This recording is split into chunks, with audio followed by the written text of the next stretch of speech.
चौड़ीकरण पे क्या प्रतिक्रिया आपकी रहेगी? पहले तो मैं अपना परिचय दे दूं। मेरा नाम फैसल खान है, मैं दालमंडी का निवासी हूं। मेरी ये दुकान है यहाँ पर। ये दुकान कम से कम 80 से 90 साल पुरानी है। मैं यहाँ का किराएदार हूँ, इस पार्ट का। मेरे बाप दादा परदादा सब यहीं किराएदारी किया, उन्हीं की कमाई से हम लोग पले बढ़े हैं। आज की डेट में जो भी हम लोगों की ज़रूरत है, जो परिवार हम लोगों का चलता है, जीविकोपार्जन जिसको कहते हैं, वो सारी जीविका इसी दुकान पर हमारा पूरा फैमिली डिपेंड है। तो सरकार एक योजना लेके आती है जिसमें वो ये कहती है कि हम विश्वनाथ कॉरिडोर धाम के नाम पर ये एक रास्ता चाहते हैं। उन्होंने रास्ता चुना बाबा विश्वनाथ से। आप अपना कैमरा लेके अगर वहाँ जाएंगे बाबा विश्वनाथ धाम पे, वहाँ से कम 1000 मीटर की दूरी पर दालमंडी पड़ती है। बीच में अनेकों तमाम रास्ते हैं जहाँ से बाबा का रूट डाइवर्जन हो सकता है, जहाँ पे लोगों का जनजीवन प्रभावित भी नहीं होना है। ये एक वैकल्पिक रास्ता था उनके पास, मगर चूंकि ये परियोजना लेके दालमंडी में यहाँ के कुछ राजनेता जो कि सत्ता पक्ष के हैं, उनका नाम नहीं लेंगे, आप इशारों में समझ जाइए, जो कि इन लोगों ने शासन को एक प्रोग्राम भेजा कि ये एक मुस्लिम बहुल इलाका है, यहाँ पर एक जो है इस तरीके से दुकानें हैं और ये वगैरह करके इसको जो है चौड़ीकरण का एक फॉर्मेट वहाँ भेजा। शासन ने तुरंत, जानते हैं कि आजकल की जो राजनीति है वो हिंदू और मुस्लिम पर ही केंद्रित जैसा दिखता है भारतीय जनता पार्टी का मंसूबा, तो उस प्रकरण को राजनीति से जोड़ा गया। जोड़ने के बाद इनलीगल चौड़ीकरण दालमंडी को चुना गया, जो कि पूरी तरीके से अव्यावहारिक, असंवैधानिक है। क्योंकि तमाम रास्ते कैंट से लेकर के बाबा विश्वनाथ धाम के लिए बहुत सारे रास्ते हैं जहां जनजीवन 0% प्रभावित है, अगर जानबूझ के दालमंडी को टारगेट किया गया। अब सवाल ये है कि अब तो ये परियोजना इन्होंने कैबिनेट से मंजूरी भी ले ली। मंजूरी लेने के बाद ये चले गए सीधे मकान मालिकों के पास। तो मकान मालिकों को ये जैसे 190 मकान इन्होंने इस परियोजना में ली। तो पहले तो हम लोगों का आरोप ही यही है कि परियोजना ही गलत है, परियोजना ही गलत है, असंवैधानिक है, अव्यवहारिक है। इसकी कोई ज़रूरत सरकार को नहीं है, फिर भी ये एक राजनीतिक उद्देश्य को पूरा करने के लिए परियोजना का कार्य शुरू कराया गया।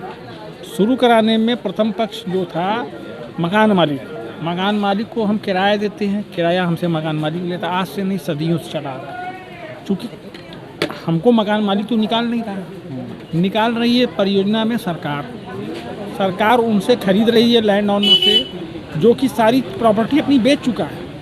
से हम लोगों ने किराएदारी में पगड़ी भी दिया है, तो पगड़ी एक तरीके से बिकना होगा। तो हम लोग तो सारी चीज़ें दे चुके हैं, दे करके यहाँ पे बैठे हुए हैं, अपना व्यापार, अपना घर परिवार, दवा दारू सब चलाते हैं। अब इन्होंने कहा कि हम मकान मालिक से सौदा करेंगे, मकान मालिक को बुलाए, खरीद लेंगे, मकान मालिक से अपने वहाँ रजिस्ट्री करा रहे हैं। ये वहाँ चौक थाने में बैठ रहे हैं। पहला तो यही प्रावधान गलत है कि कोई भी परियोजना सरकार के द्वारा जो भी बनाई जाती है उसका प्रायोजन, यानी उसको करने का तरीका किसी थाने या किसी स्कूल या किसी हॉस्पिटल में नहीं होना चाहिए, ये गलत है। लेकिन उसके बाद भी ये कर रहे हैं। फिर उसके बाद इन लोगों ने नोटिस चस्पा का कैमरा घुमा के देख सकते हैं, नोटिस लगा दिया PW, ये भी गलत है, वो भी चैलेंज होगा।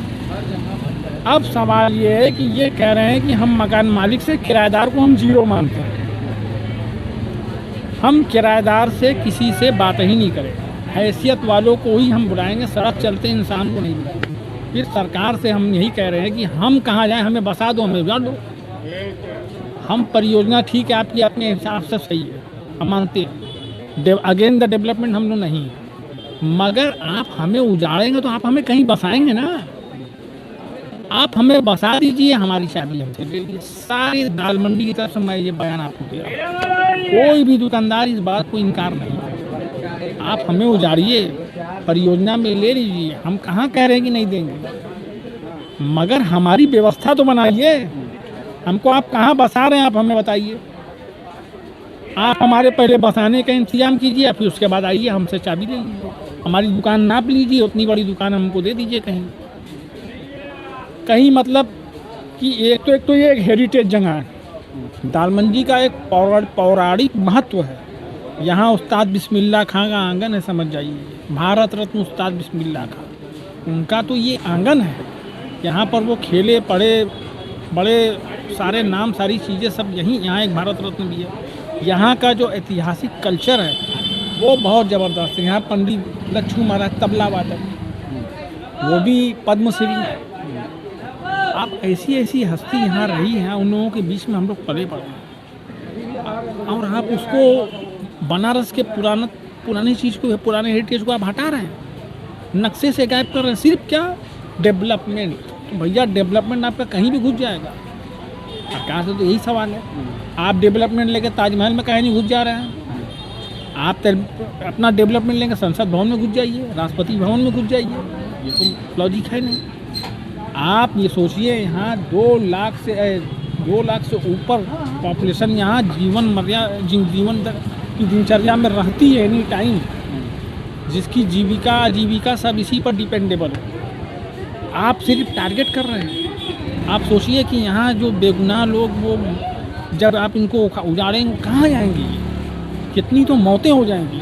सिर्फ सुन करके लोगों को शॉट लग जाएगा। लोग समझ जाइए कि आप किसी शायर का शेर है कि लोग टूट जाते हैं घर बनाने में और आपको शर्म नहीं आ रही है बस्तियाँ उजाड़ने में। ये एक शेर है, तो ये शेर यहाँ पर वो है, अप्लाई करता है।